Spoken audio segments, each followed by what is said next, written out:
Existen diferentes términos o conceptos que pueden significar lo mismo, se llaman sinónimos, o que estos pueden relacionarse entre sí para indicarnos que se trata de algo similar o parecido.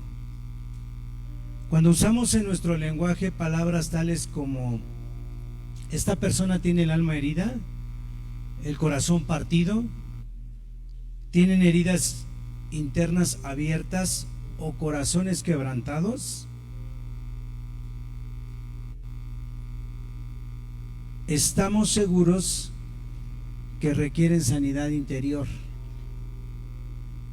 La sanidad interior o emocionalmente sanos se ha definido como el proceso mediante el cual una persona es liberada y sanada de heridas y traumas del pasado, producidas por otras personas o por hechos.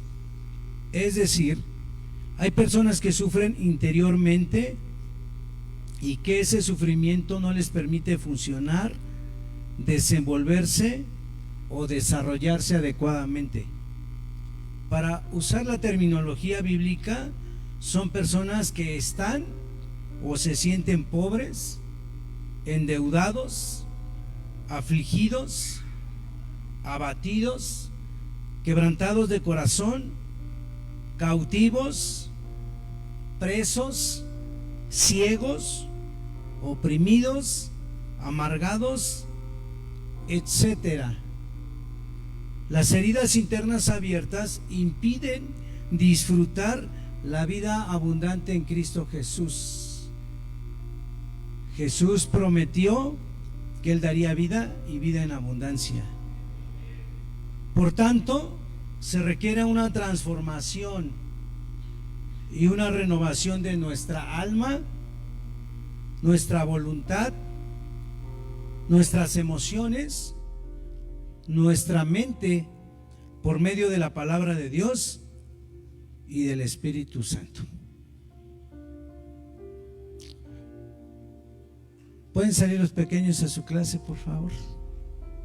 Por si están bien aburridos aquí, ya pueden irse.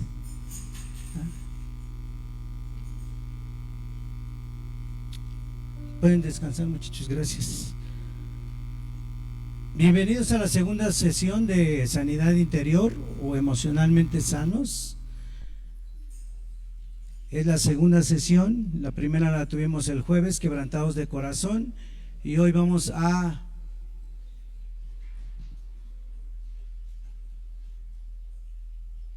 tratar el tema de los endeudados, y para eso vamos a primer libro de Samuel, capítulo 22, versículo 1 y versículo 2.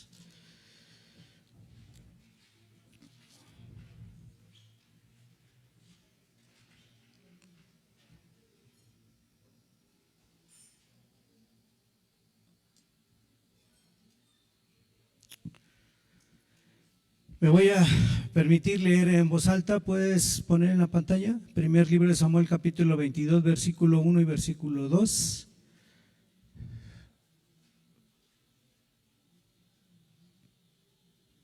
Que como ahora me pusieron un reloj ahí, entonces pues cada segundo se lo voy a cobrar a Andrés, o minuto, ¿verdad? Los de la alabanza y así.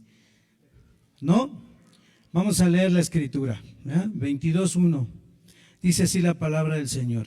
Yéndose luego David de ahí, huyó a la cueva de Adulam, y cuando sus hermanos y toda la casa de su padre lo supieron, vinieron ahí a él y se juntaron con él todos los afligidos, todo el que estaba endeudado y todos los que se hallaban en amargura de espíritu, y fue hecho jefe de ellos, y tuvo consigo como 400 hombres. Oremos a Dios. Padre, gracias por tu palabra.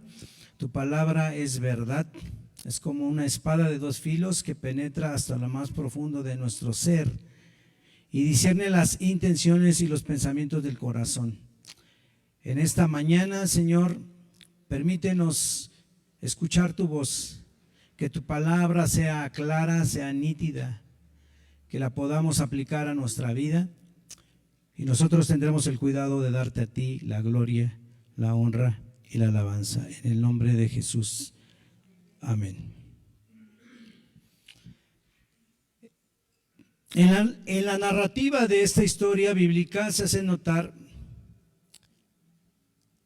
que en la cueva de Adulam, que significa en el idioma original refugio, se juntaron con David, con sus hermanos y con toda la casa de su padre, 400 hombres en circunstancias complicadas, en circunstancias difíciles, en la peor temporada de su vida, se juntaron con David.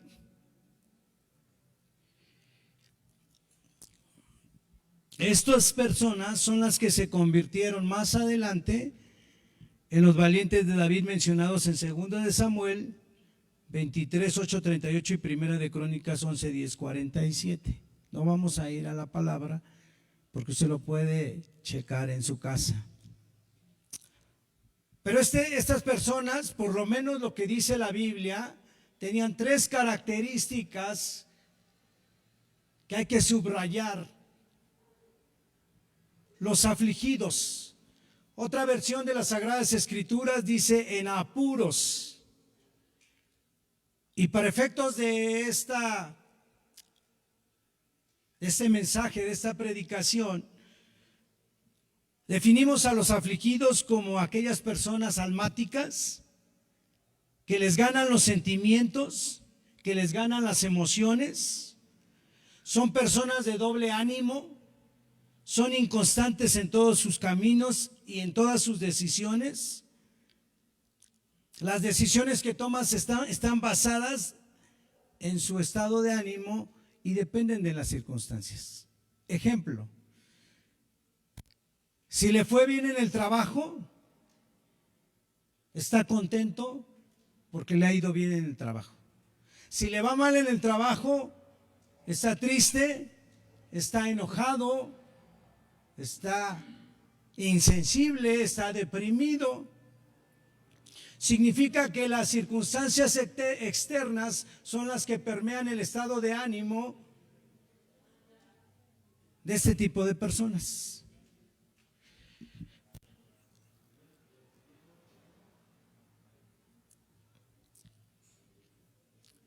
La segunda característica que tenían estas personas, que tiene que ver con el tema que vamos a tratar en esta mañana, son los endeudados.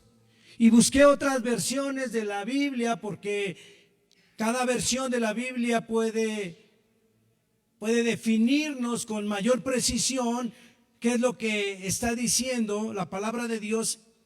Y en todas las versiones de la palabra de Dios, o por lo menos en las que yo consulté, el término no se altera. Habla de endeudados o los endeudados.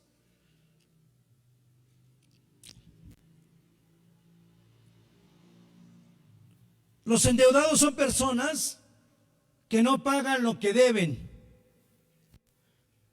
y están relacionados con todo lo material. Les importa en demasía las cosas materiales. El tercer tipo de personas son los amargados de espíritu. Otra versión dice los descontentos.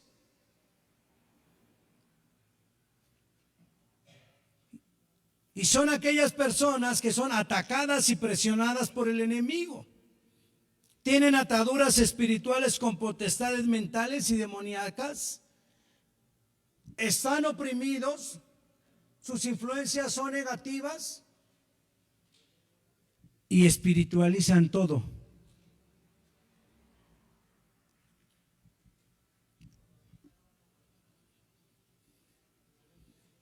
Ahora vean lo que dice la palabra. David atrajo a las personas en la peor temporada para él y para todos los que le seguirían.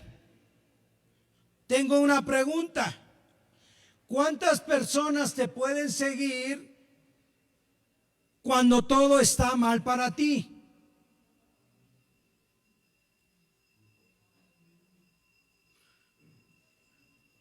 O al revés,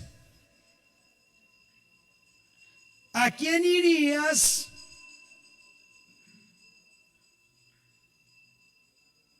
¿a qué persona irías? ¿A qué lugar irías cuando todo está complicado para ti y cuando todo está complicado para las demás personas?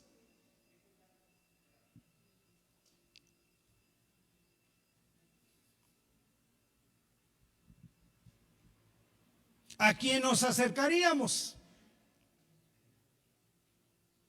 David está siendo perseguido por Saúl. Saúl lo quiere matar. Saúl está viviendo la peor temporada de su vida. Saúl se está escondiendo y llega a una cueva, un refugio.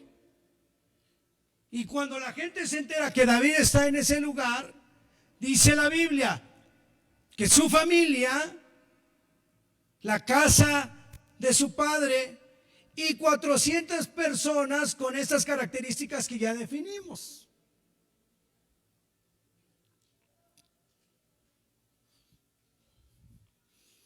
Los noto muy serios. ¿Cómo podría ayudarnos alguien que está en las peores circunstancias que lo que estamos viviendo nosotros?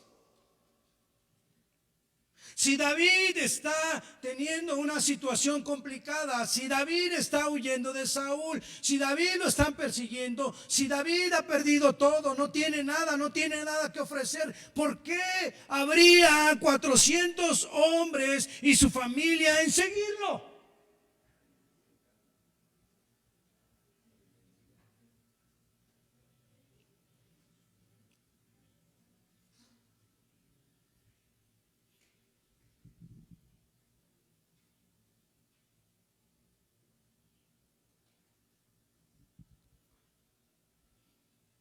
Jesús le refirió a los líderes judíos un viejo refrán.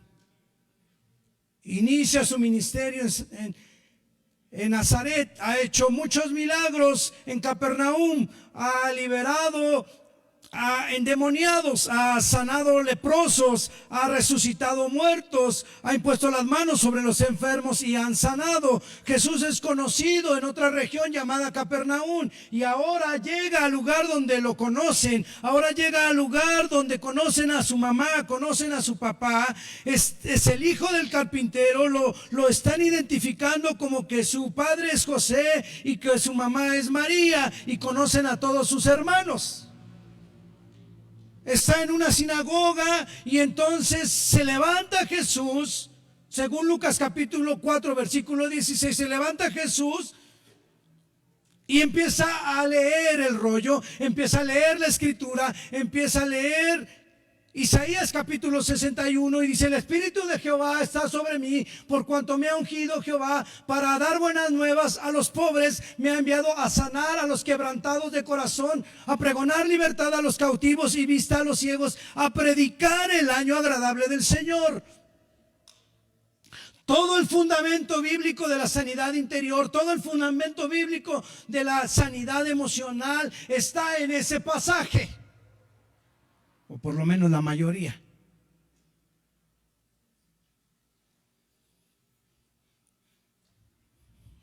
Según me ibas a ayudar, Andresito.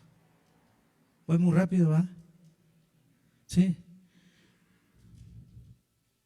No ha terminado de pasar el anuncio. Yo ya casi voy a terminar.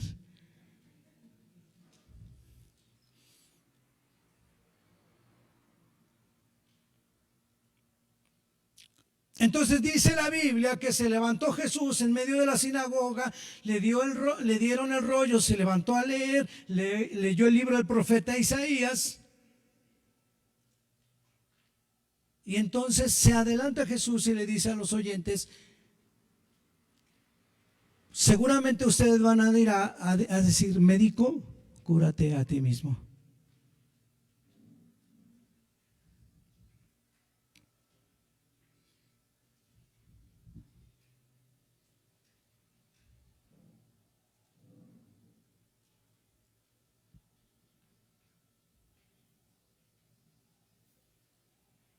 Lo que significa que tenemos que comenzar por nosotros mismos.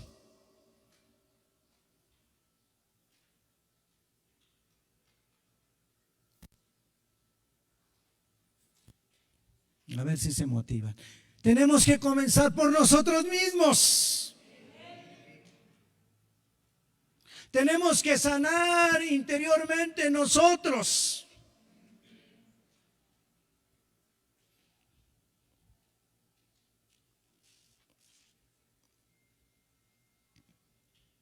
Porque ninguno de los que estamos aquí presentes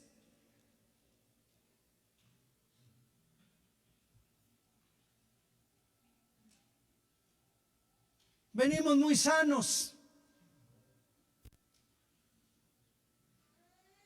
Algunos vienen con el corazón destrozado, algunos vienen con el corazón quebrantado, algunos venimos, ¿verdad?, con influencias negativas.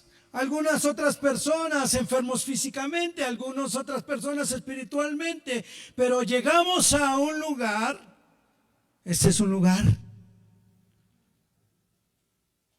este es un refugio, esta es la cueva de Adulam, donde todos, ¿verdad?, los necesitados han acudido a ese lugar y esperan, ¿verdad?, que alguien haga algo a su favor.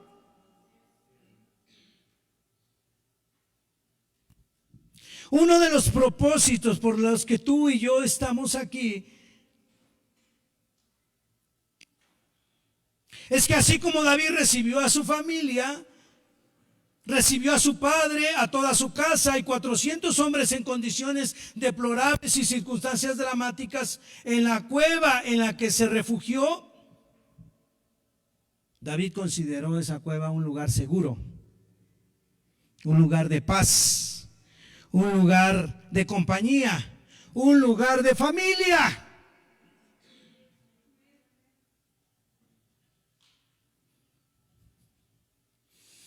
Hoy estás en un refugio, es decir, estás en un lugar en el que debes tener sentido de pertenencia y que te veas y te vean como miembro de una familia, la familia de Cristo Jesús.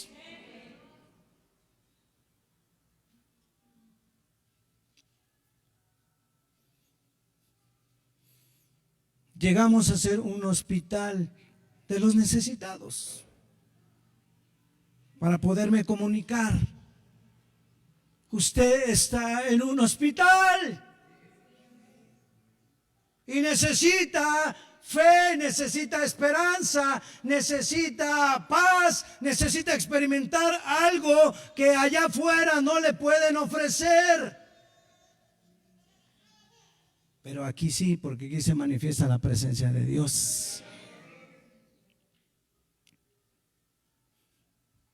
Muy bien, habiendo dado mi introducción, vamos a hablar un poco de los materialistas. En el caso de los materialistas, sus oraciones y reclamos hacia Dios son más o menos así. ¿Y cuándo Dios me va a bendecir a mí?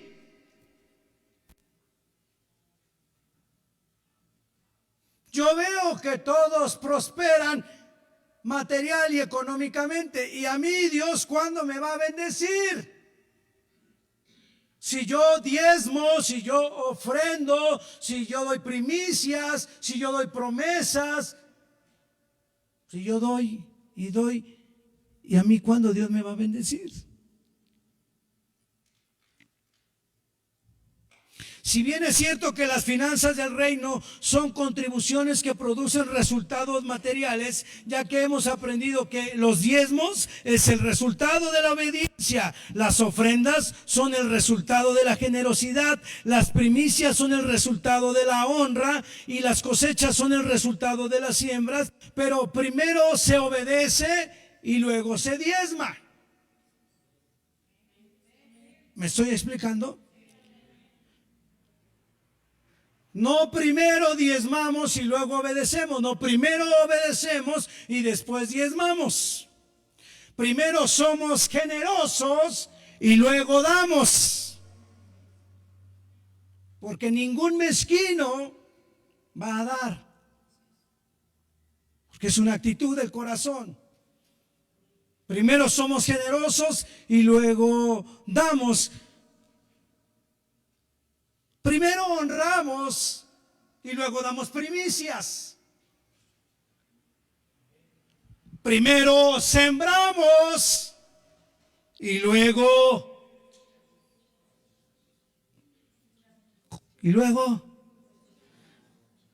primero sembramos y luego cosechamos.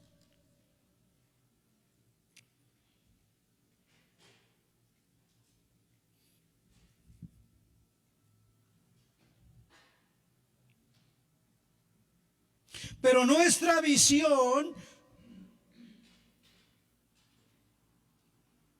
no debe de ser un asunto material, no debe de ser un asunto económico, no debe de haber un evangelio de la prosperidad.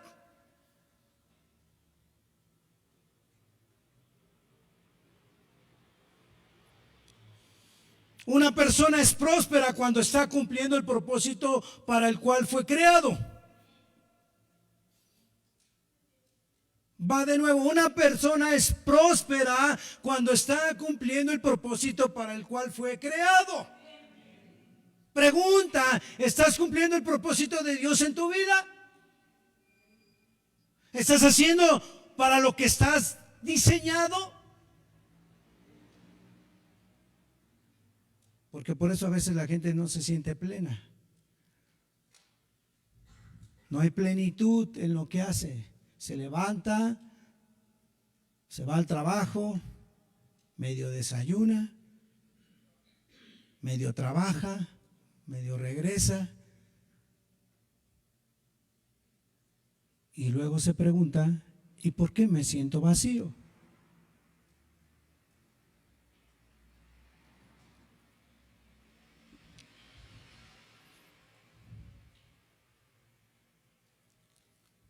Los recursos es la añadidura de Dios, ¿verdad? Mateo 6, 31, 33, ese es el pasaje, a ver, vamos. No os afanéis, pues diciendo qué comeremos o qué beberemos o qué vestiremos, porque los gentiles buscan todas estas cosas, pero vuestro Padre Celestial sabe que tenéis necesidad de todas estas cosas. Mas buscad primeramente el reino de Dios y su justicia, y todas estas cosas serán añadidas. Nuestro evangelio no es el evangelio de la prosperidad. Nuestro evangelio no es el evangelio de la bendición material. Sí enseñamos finanzas del reino, pero nuestra visión no está en lo material, no está en lo económico. Pero aunque no esté en lo económico, no esté en lo material, sí debemos considerar principios del reino. Por ejemplo, administración financiera.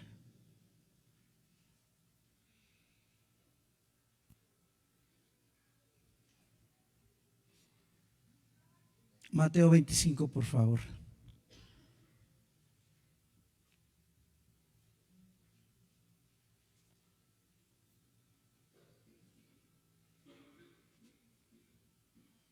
¿No? Mateo 25.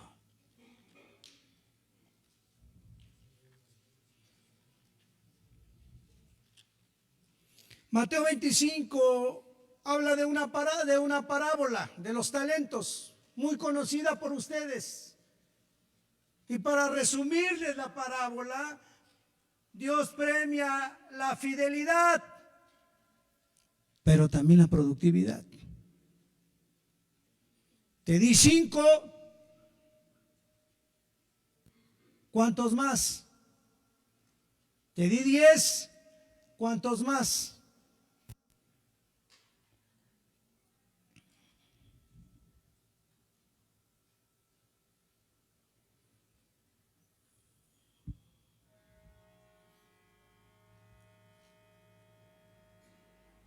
¿Quién de nosotros no se pone a calcular los costos de una construcción?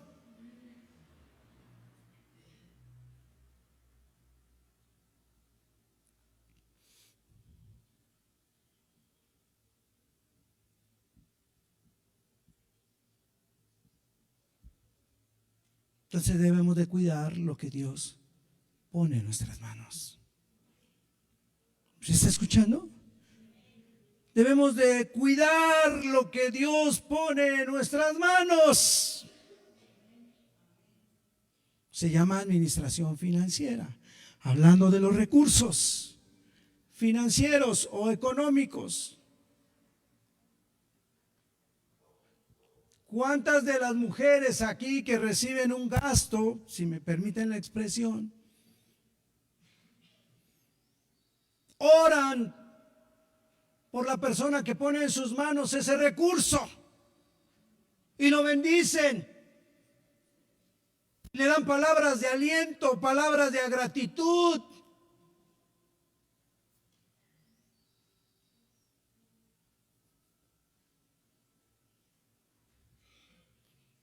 ¿Cuántas, verdad, personas oran por el marido que va a salir?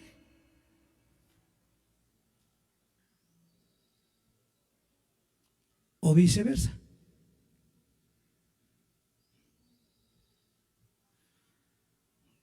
¿Cuántos hombres oran por su ayuda idónea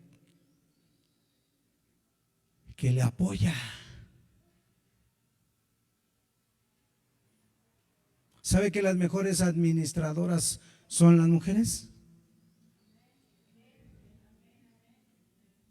Bueno, también hay hombres, pero esos son codos, no son administradores, se llaman codos.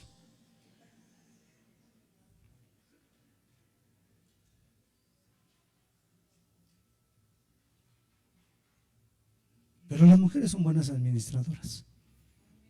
Siempre tienen dinero guardado. Uno, ¿verdad?, sufre. ¿Y con qué? Es que no me pagaron, no tengo para esto y no sé qué hacen. Pero tienen recursos. ¿De dónde? No sé. ¿Cómo? Tampoco. ¿Cuándo? Tampoco. Pero tienen recursos. Se llama administración financiera.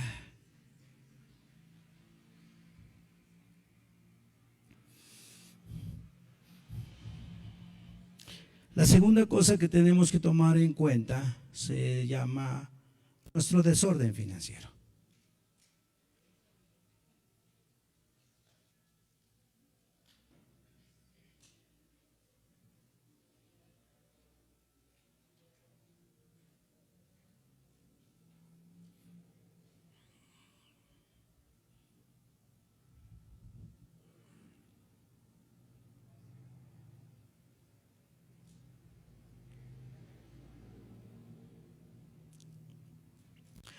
Proverbios 22, 26 y 27.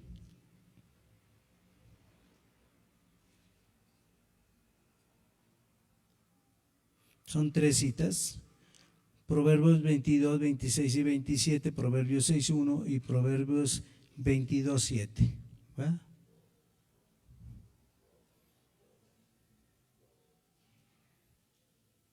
Lo voy a decir, hermanos, porque lo dice la Biblia. No seas fiador de las deudas de otra persona.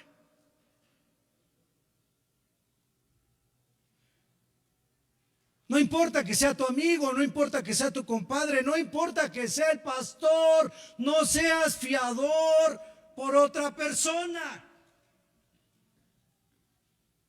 Porque si tú eres fiador de las deudas de otra persona y esa otra persona no paga, entonces el endeudado ahora eres tú.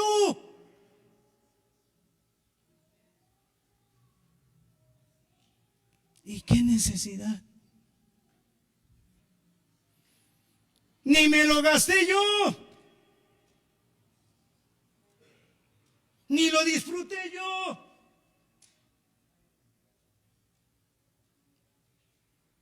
Pero firmé ahí en Coppel, en Electra, ¿verdad? Aquí siguen viniendo a buscar a los anteriores dueños de este lugar. Porque no pagaron. Siguen solicitando créditos como si vivieran aquí. Espantados los supervisores porque, oye, Leonardo Pérez se murió hace 10 años.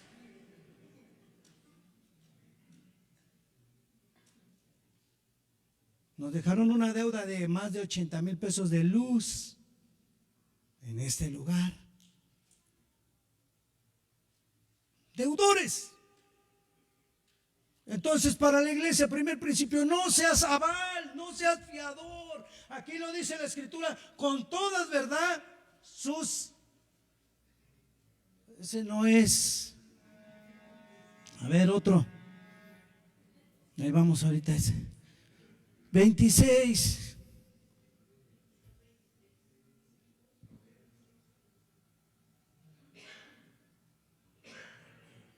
Ya ve, por eso no les quería mandar mi bosquejo. ¿Para qué?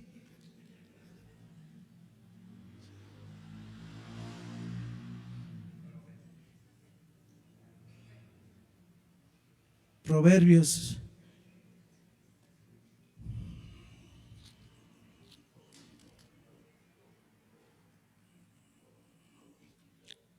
Conste que ya me pasé 4 minutos y son a cargo de Andrés y Cristian, ¿eh?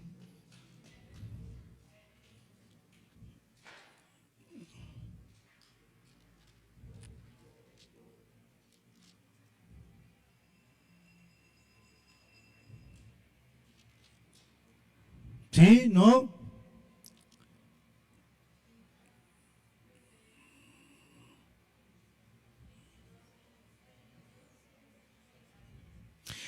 No seas de aquellos que se comprometen, ni de los que salen por fiadores de deudas. Proverbios 22:26.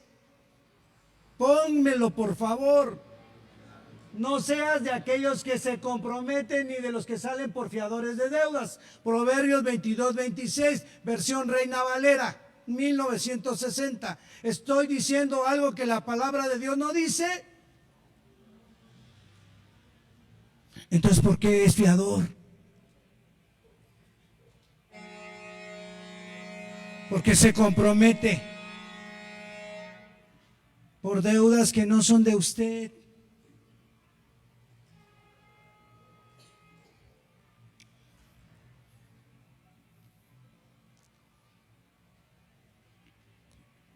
Por eso se llama nuestro desorden financiero.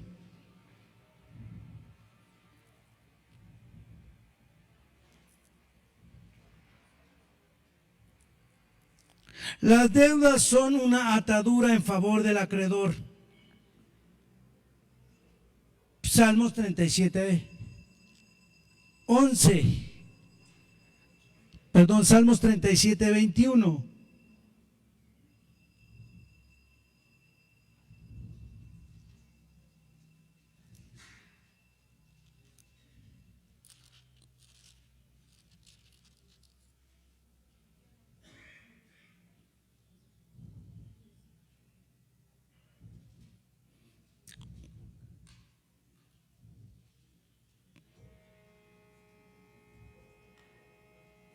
Bueno, el impío no paga. ¿Va? Ese es el texto. Ahí va. Me salté.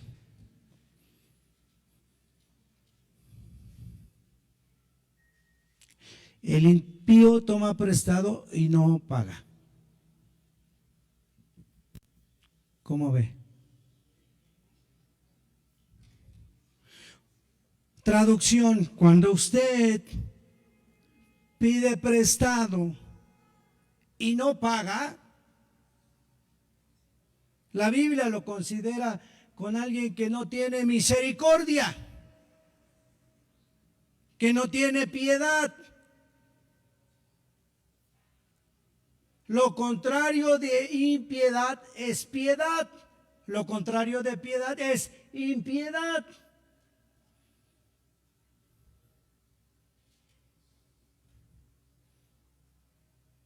Cuando alguien nos presta, por ejemplo, los bancos, que dicen, es que los bancos son unos rateros y que los bancos, una tarjeta de crédito 42% mensual y que qué les pasa y que nadie nos engaña, hermano. Con toda la conciencia firmamos los papeles, con toda la conciencia firmamos los documentos, con todo lo que nos dicen, ¿verdad? A sabiendas que no vamos a pagar, ¿verdad? Su trabajo de ellos es prestar.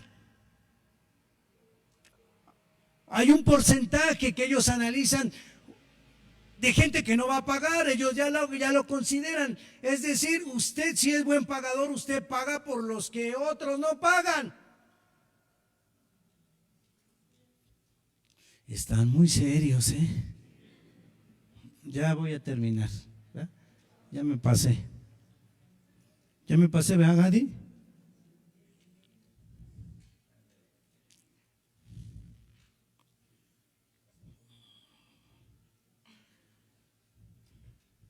A ver, ahora sí, Proverbios 22:7. Si estoy bien.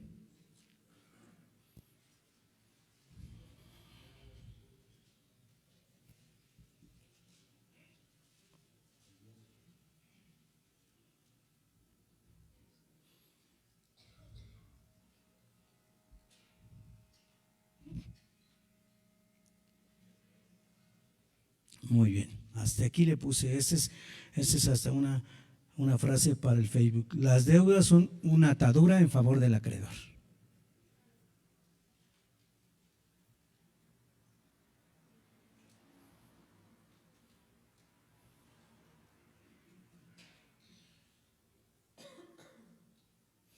No estoy viendo a nadie y todo el mundo se agacha.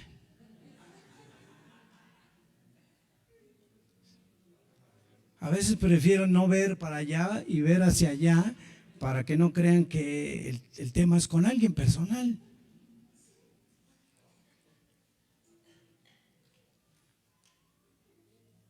Pero las deudas es una atadura, hermanos, una atadura.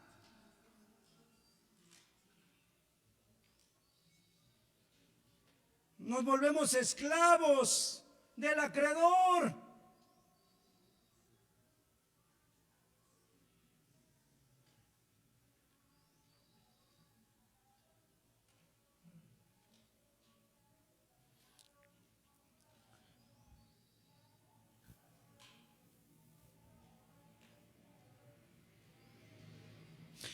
Presta solo lo que estás dispuesto a perder. ¿Me escuchó?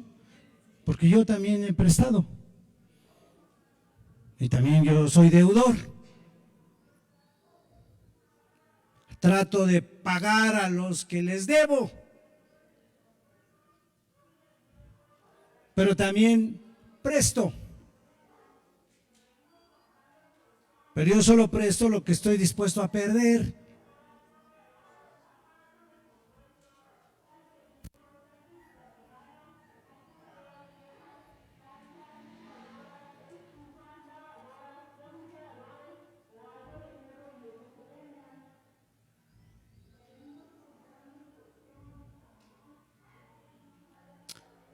Ya voy a empezar a cerrar. Discúlpenme porque los veo muy serios. Si me iban a sanar, no me iban a...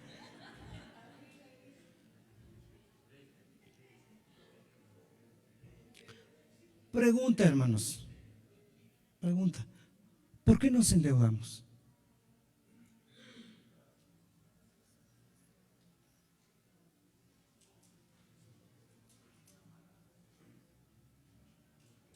¿Sabes cuál es el país más endeudado del mundo hoy?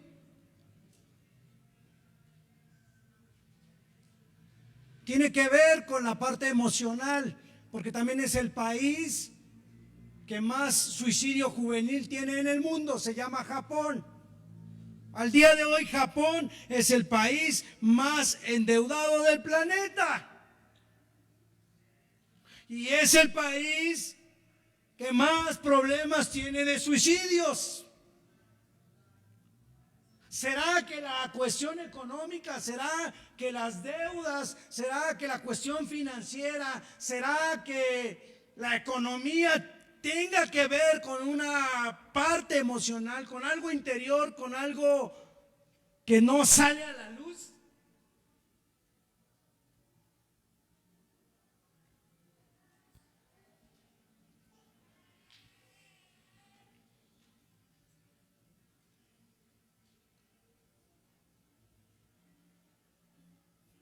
¿Por qué nos endeudamos?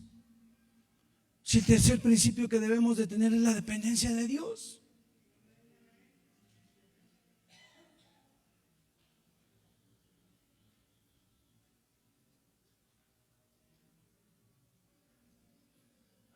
Nunca nos dejará y nunca nos desamparará. Yo lo he visto, lo he vivido con personas muy cercanas a mí. Cuando se empezó a deteriorar la salud de mi padre nos decía muy seguido a algunos miembros de la familia: ustedes tienen que prepararse.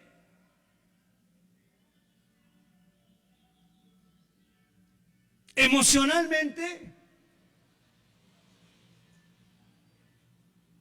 económicamente y espiritualmente. Porque ese día va a llegar, un día, ¿verdad? Un día voy a partir con el Señor. Y ustedes deben estar preparados. Porque cuando murió un pequeño de nuestros hermanos, cuando no conocíamos del Señor,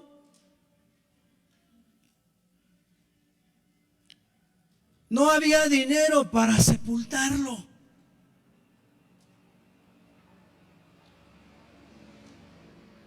Corrimos con el tendero. Y por eso ese tendero siempre lo bendecimos. Hasta muerto lo bendecimos. Porque en esas circunstancias difíciles, sin dinero y con un muerto, fue quien nos tendió la mano.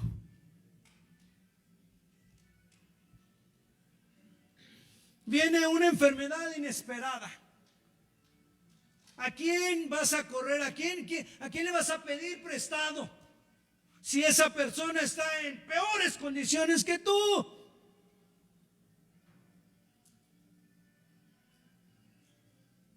Y luego los deudores tienen radar. Saben quién es ahorrativo y saben quién tiene un buen trabajo y saben a quién pedirles. No le piden a cualquiera. De repente son tus amigos.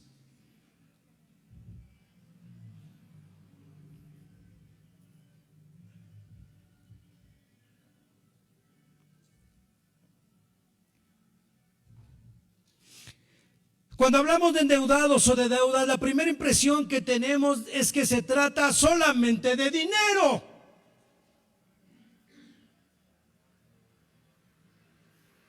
Sin embargo,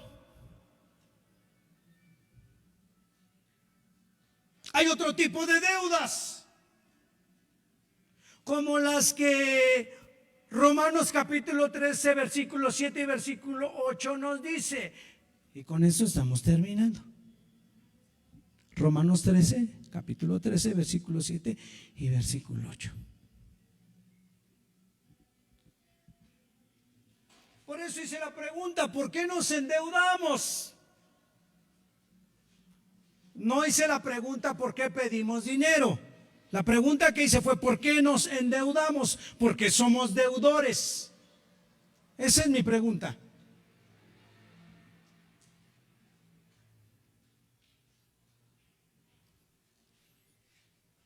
Hermano, soy el pastor.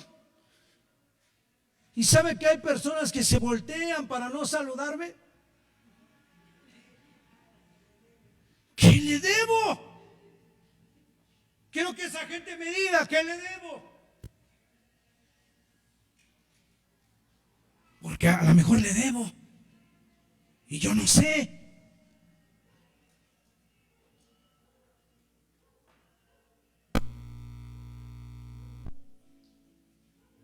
Y mire lo que dice la Biblia,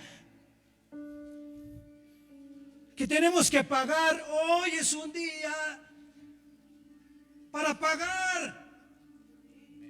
Si usted le debe a alguien dinero, ¿verdad? Hable con esa persona, con ese acreedor, y dígale: no tengo para pagar. O te voy a pagar, pero espérame. O perdóname la deuda.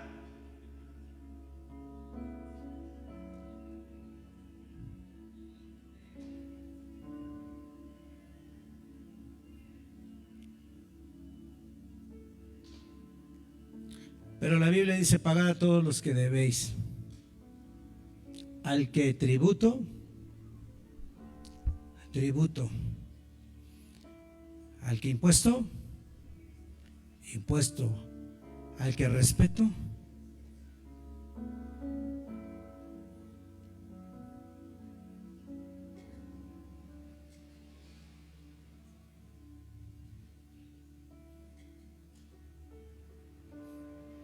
cuando hablamos de una persona que no está presente, es una falta de respeto para esa persona. Atentamos contra su integridad. No tiene oportunidad de que se defienda. No tiene oportunidad de que le den la réplica en términos de los abogados. ¿Por qué nos atrevemos a faltar el respeto a la gente de esa manera?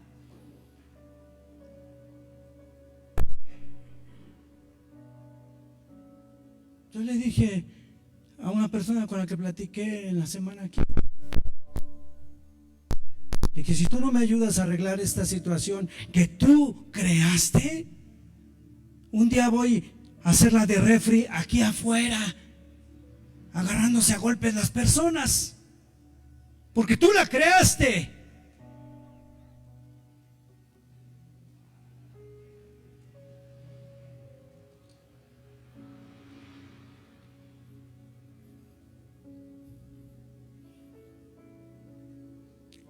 Es día de pagar nuestras deudas. ¿Quieres sanar? No puedes salir de este lugar sin pagar.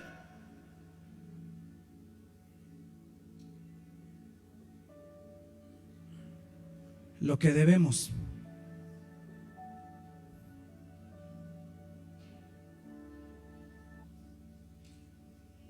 Ahora sí ya se puso bueno.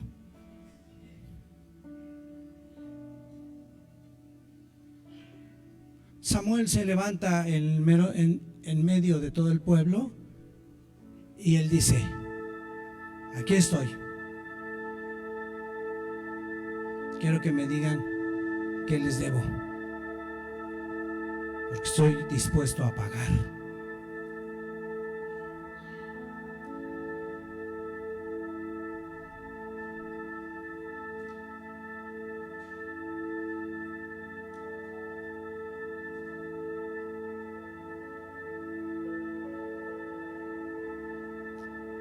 La medicina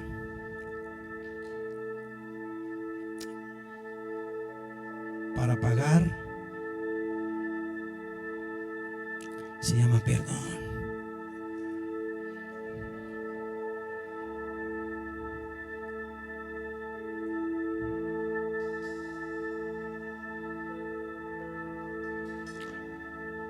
El perdón es sanador.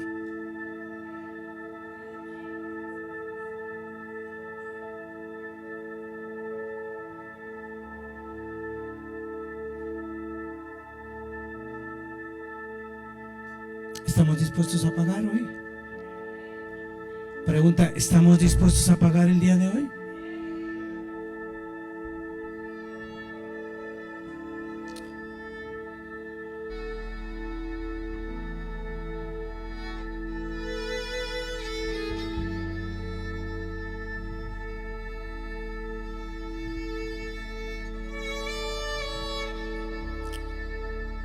Tenga la bondad de ponerse sobre sus pies.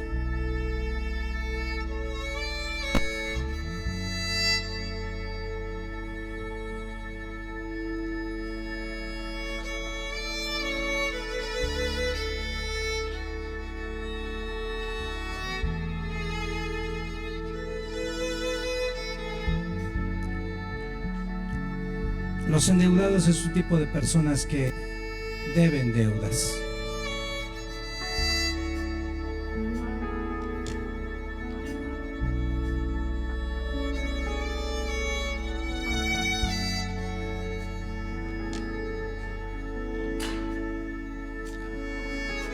Si es un lugar de refugio, si es una cueva de Adulam, si es un lugar de descanso, si todos los que venimos aquí estamos tronados, quebrantados, sobajados,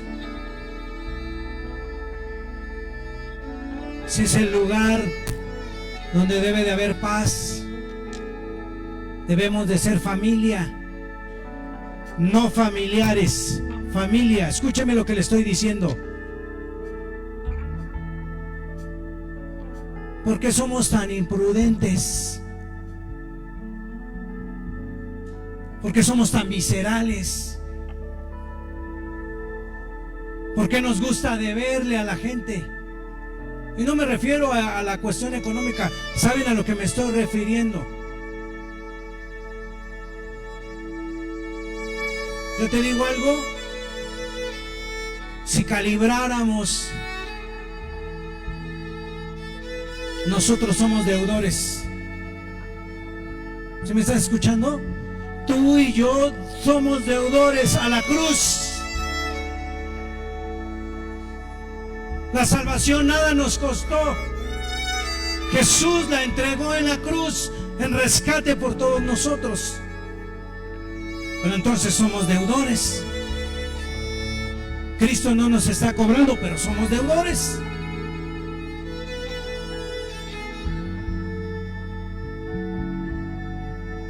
Así que prepara tu mente y prepara tu corazón. Tú vas a salir de ese lugar en donde estás,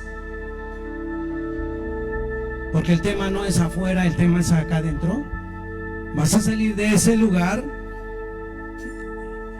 y tú vas a ir con la persona a la que puede ser que ella te deba, o puede ser que tú le debas.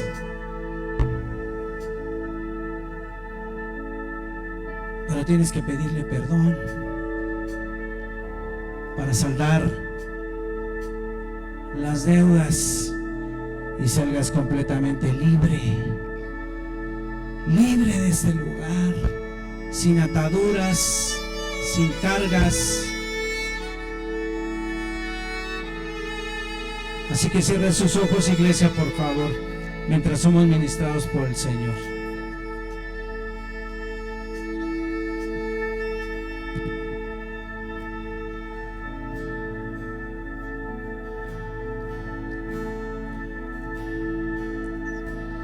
Tú eres el principio, tuya es la eternidad.